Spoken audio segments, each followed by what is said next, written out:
Here's an unpopular opinion for you. Most people in the baking industry who have small businesses that aren't making any money, they're not making any money because that's not what they set out to do. And after training and coaching thousands of entrepreneurs in the baking space, here's what I've come to learn. The ones that are desperate to make money, they figure out a way to make money. The ones that have jobs or spouses that support them that are not really used to making money in the first place, well, it's a little easier for them to treat it as a hobby. I want to be clear that neither of these situations are wrong.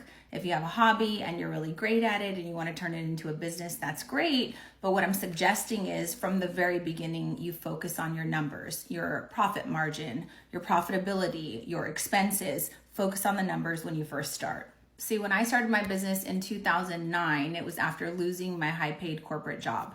I had to either get another job to supplement the income that I lost, or if I was going to start a business, it had to immediately start making money. Conversely, if you're starting a business to make money, to grow a business, and it's something you're really passionate about, you also need to do those things, but you have a little bit more skin in the game because your back's against the wall and maybe your family doesn't get supported if you don't make any money.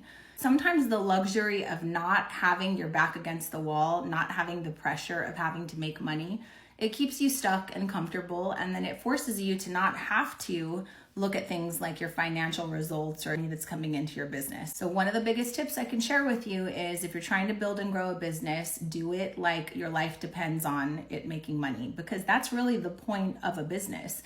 Businesses exist to generate a profit. And so it's just something to take into consideration regardless of why or how you got into business.